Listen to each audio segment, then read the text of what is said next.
Hello everyone, my name is Putty and welcome to a channel update video. I probably do too many of these for someone who's supposed to be a retired YouTuber, but I think that there is a lot I want to talk about, and this channel is definitely going to be, well, not definitely, is hopefully going to be a little bit more active as we move to the summer and we move to the end of this year. And I wanted to tell you why, what's happening, and I want to give you a few warnings about what's going on the channel. If anybody cares, there's some stuff that's going to be leaving the channel, and so I just wanted to give a warning with enough time for people to kind of make preparations and move stuff off the channel, download stuff, whatever they want to do, especially since I'm kind of holding a historical record of somebody else's channel at the moment, and so I just wanted to give a warning on that. The too long didn't read of this episode, of this channel update, is that all of the Event Horizon X or Marshall Peterson's content is going to be unlisted or privated by the end of this month. Not this month, actually. By the end of, well, I'll give it till the end of April. So at the end of April, all of the Event Horizon X / Marshall Peterson content is going to be unlisted or private on this channel. If you, for whatever reason, find this video a long time from now and want to watch any of the unlisted stuff, you can go ahead and message me on Twitter, and I'll probably send you a link. But otherwise, I would recommend, just if you're interested in the stuff that's going up, to download it. I would encourage you to check out Marshall Peterson's new channel, which I think exists. And if it does, I'll put in like the link I'll put the link in the description. I'm gonna ask him about that. Go check it out. I said at the start of this whole experiment with Marshall on the channel that I wasn't going to encourage it and I wasn't going to support it, just because of the kind of where we were, in terms of like what kinds of stuff we wanted to do together. This was really low on my agenda. I wanted to do other things with him, other activities and stuff, so I said, if he wants to upload on the channel, that's fine, but it's not something I'm going to like put a lot of effort and time into, because there's other stuff I'd rather focus on. And we're 7 months removed from the last time Marshall uploaded on this channel, and so I'm just gonna say that's a failed. Oops, sorry for hitting the mic there. I'm gonna say that's a failed experiment, and I'm gonna remove all the content from the channel. I don't love removing stuff from my channel. I think a lot of stuff should just stay there, even if it is bad or cringy. And I don't think any of Marshall's stuff is. Some of my stuff is, but it's good. Some of my stuff is gonna stay up. What I don't like being on the channel is incomplete series. We have at least one. That being the Fallout New Vegas series.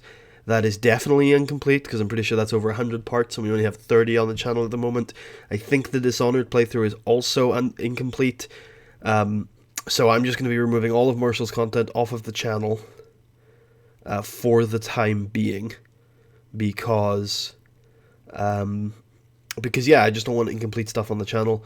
And you can feel free to let me know in the comments below, or message me directly if I have any other incomplete stuff lying around. I think the Borderlands stuff is actually up.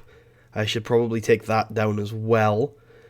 And then otherwise, I think we just have a bunch of complete stuff. In terms of what I'm going to be doing going forward, I'm going to be so you might have noticed that last year in the earlier this year in the summer, no, it was last summer, I spent a lot of time streaming on Twitch. And I really enjoyed that, actually. I thought it was really fun. I thought I got a lot out of it, and I thought I was pretty good at it. But I didn't know how long I'd be able to continue doing it, because I was living in the Czech Republic at the time, and I knew that I was going to be moving away from there in like the late summer, unfortunately. And so I just didn't know where I was going to end up living or what I was going to end up doing, and so I just neglected it, and I just neglect everything, if I'm being completely honest. I thought I was pretty active at the time, but it ended up being neglected. I got one really good series out of it. I'm really proud of Deus Ex Human Revolution. If anybody's watching this and hasn't seen that series, I really recommend watching Deus Ex Human Revolution. It's some of my best Let's Playing work. I'm a huge fan of how that series turned out, and yeah. So, and I really enjoyed playing it on Twitch. It was some of my better stuff.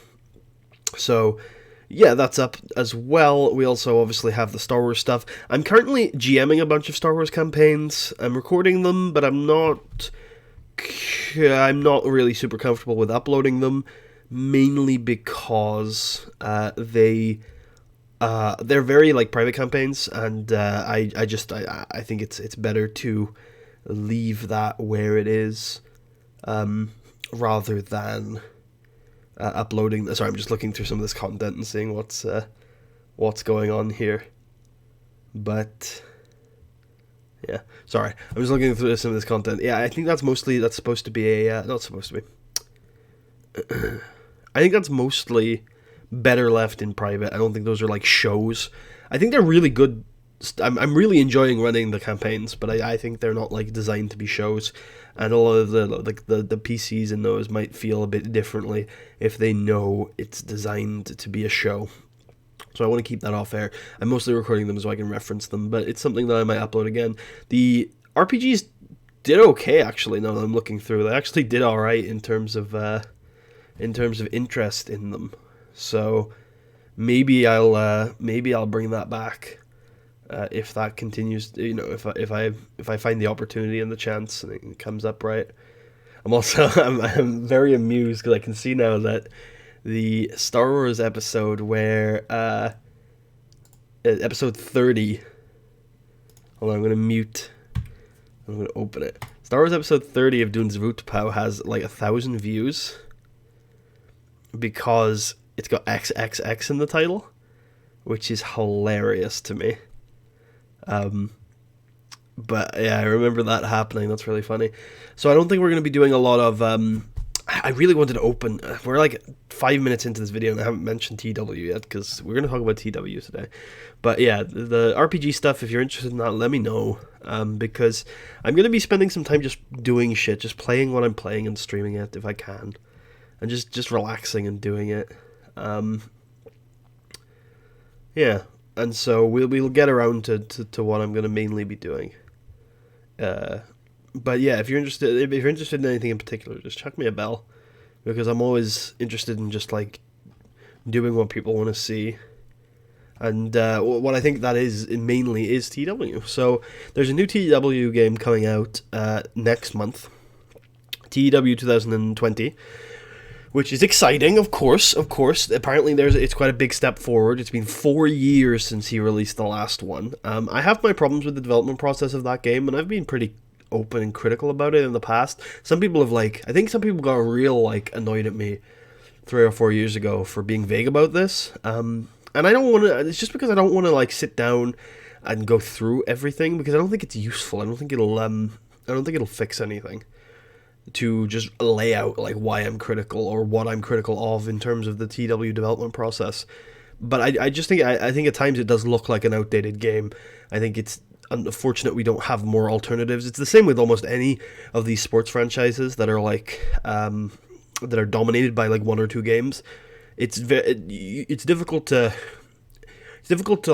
enjoy being part of that, being a fan of that franchise or of that genre when there's only one game in it if you don't like the current game, right? Because people will be like, if you don't like it, don't play it. And it's like, well, that's the only game of the genre that's released this year. What else am I supposed to do? So TEW, I think, enjoys a very unhealthy market position, but it's still exciting when a new game is coming out, especially because it means there's a new Seaverse coming out. And I'm very excited about that. I love the Seaverse, of course. It's probably what I'm known for in TEW, is releasing Seaverse content. And yeah, I think I'm gonna probably look at that, do a stream when the game comes out or something. Take a look at the Seaverse, see what the game's like. Hopefully it's similar. I don't want the game's mechanics to change all that much. I think the game's mechanics are actually quite intuitive. I think the game plays quite nicely most of the time. Especially in long-term saves, especially in the Seaverse, especially with really well-designed mods. I think the game plays really well. I just think the engine needs to have an overhaul, I just think it needs to look better. I think it needs to feel better. I think you need to have more options and less clunk. I genuinely think most of the mechanics, I don't really need changed. Simple stuff, being able to play developmental companies, which is coming in this year, or having a bio for titles, which is coming in this year. That's cool. I think that's a good mechanical change. Nobody's going to complain about having a title bio section, right?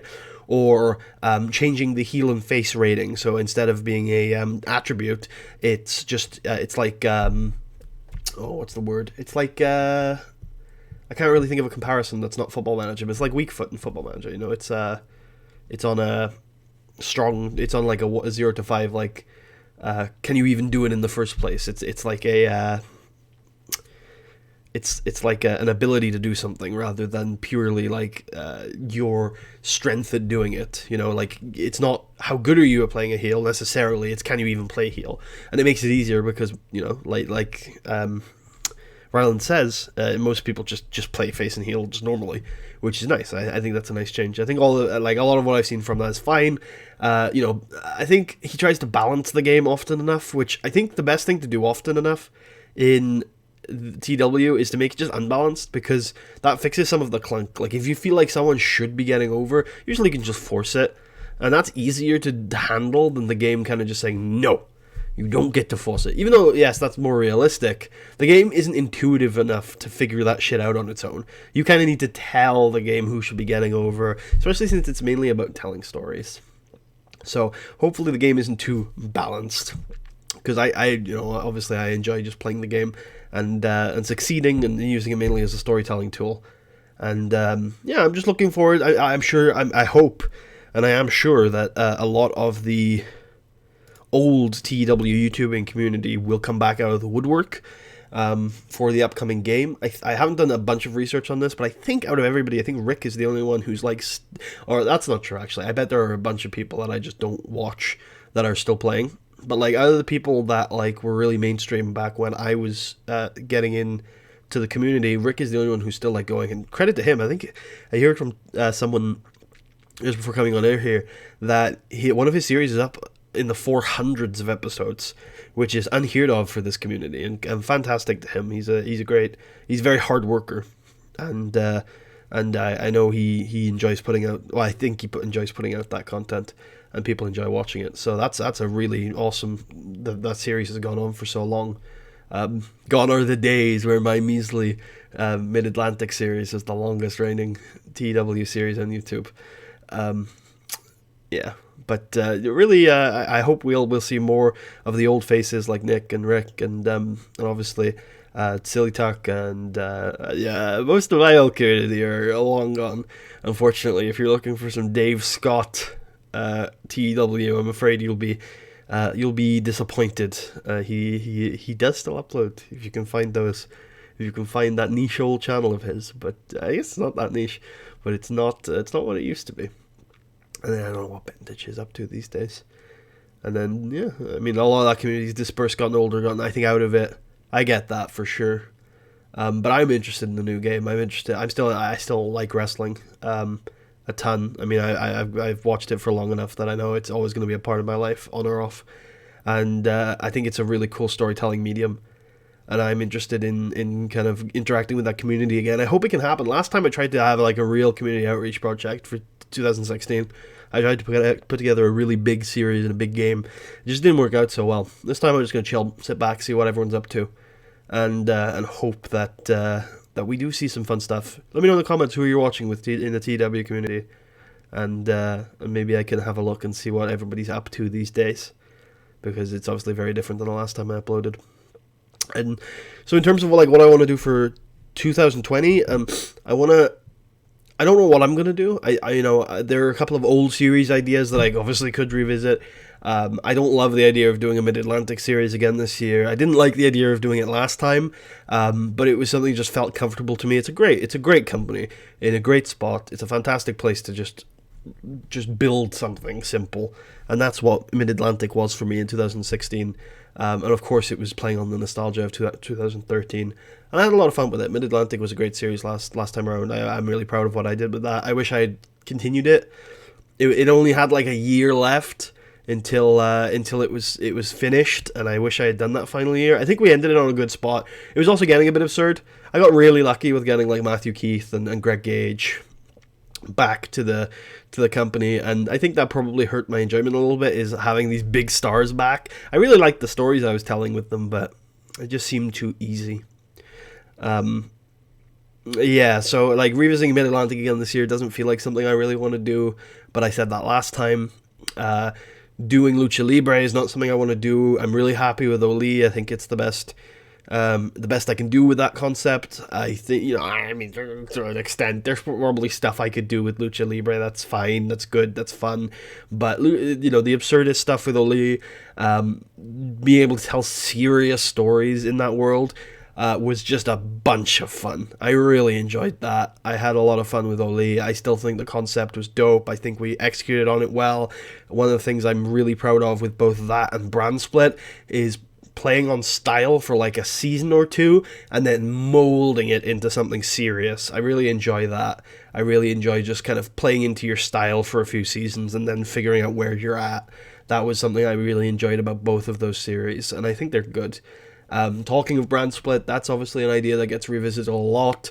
There are a lot of tools out there that let you convert your saves from TEW 2016 into databases, and that can be used to convert that into TEW 2020.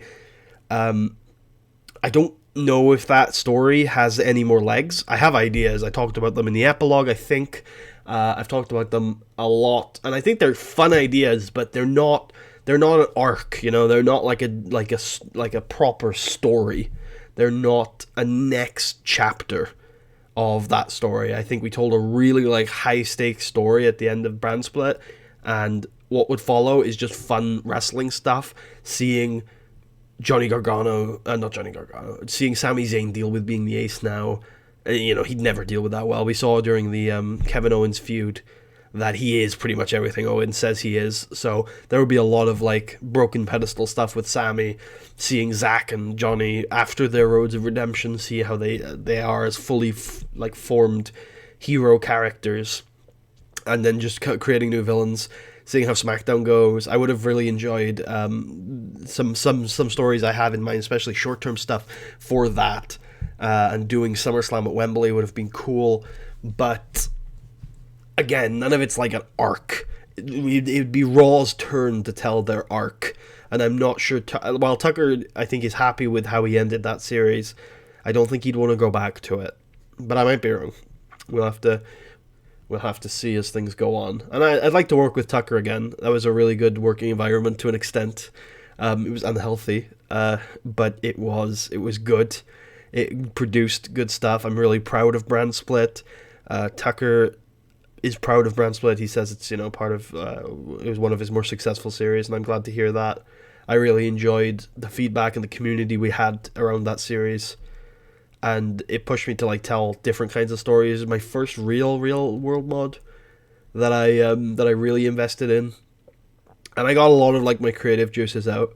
One of the reasons why I haven't been doing a lot of TW over the last year is because I just need a creative output. I don't really need more than one. If I have a way to tell stories, I kind of just tell all my stories in it. And that's what kind of happens with TW. But I've been running a lot of pen and paper RPG campaigns recently, and that's also just a way of telling my stories. And yeah, it's easier to do that than, you know, to write a book or anything like that. And it's more fun, to be honest, but it's less profitable. So yeah, I don't know. I think that revisiting the work with Tucker would be fine. Not been any communication between the two of us in terms of doing a series in 2020, but who knows what the future holds realistically. I'd also like to do a Seaverse series, but not in Mexico, not in a voice crack, not in a US territory. Something else. We'll see what the Seaverse holds in terms of new and exciting ideas. Because, of course, you know, Adam could just put a new company in Europe that's like one of the biggest in the world, and that just completely changes the way the database works, and that's cool. But Japan is apparently huge, as it usually is. It'll be interesting to see what happens in Japan. And then speaking of Japan, to finish off this video, I'm going to be streaming some TW 2016 for a couple weeks, I think. And that save is going to be my Pride save. It's the save I've been playing. It's the only save I've played since Brand Split ended, since MAW ended, is my Pride save, where I'm like 3 or 4 years in. I run the tournament super heavy. I run the tour shows pretty heavy. There's a lot of busy work. If you're not interested in watching me book a bunch of six-mans for weeks on end, then Pride's probably not going to be for you. But I do recommend the tournaments. I think everybody loves a good old tournament, and I organize them quite well. So yeah, I'm going to be doing a bit of streaming on that. I'm going to try and put this channel update out the night I'll be streaming TW. But I'm planning, since everyone's kind of inside right now, and I have a lot of time, to probably stream just nights that I'm just not raiding, and just see see if that can work. Although the problem with me streaming nights where I'm not raiding is that my guildies can see that I'm streaming and harass me to do things that I should be doing. So we will see. But yes, TEW. I'll be streaming a bit of that, getting back into the TEW life, hopefully learning some things, hopefully revisiting a roster that I was a big fan of back when I was traveling Northern Europe in the summer, and I instead of going out and sightseeing, I would sit on the balconies of my hotel rooms and just play the Pride save. So clearly I like that save, but I haven't touched it since I settled down again. So we'll see what happens. Anyway, thank you all for watching. If any of you indeed did, let me know what you think in the comments about any of the things I've raised today. Remember, if you want to watch any of the Martial or Event Horizon X content that is on this channel, do it before the end of April. Otherwise, it will be private or unlisted. You can try to DM me on Twitter asking for a link, but your best bet, if you see this video before the end of April 2020, is just to download the video yourself. I guess I'm allowed to say you can do that. I don't know if Marshall's going to be like, no, you can't download my videos. But like I said, it's not something I'm not going to work. I'm not working. I don't want to work with Marshall on this. Just because it's not like his endeavor to upload on this channel is always going to be something that he can do if he wants. And that I wasn't going to like have a working relationship with him on. And now we're 7 months. We're 7 months from the last upload. Nothing has happened. It's time to move on. So thank you all for watching. Thank you all for continuing to support the channel. I hope you all have had a fantastic 2019, 2020. This is the last time we spoke. I hope you guys are staying safe, staying inside, and I hope you all have a fantastic rest of the year. I'll see you next time.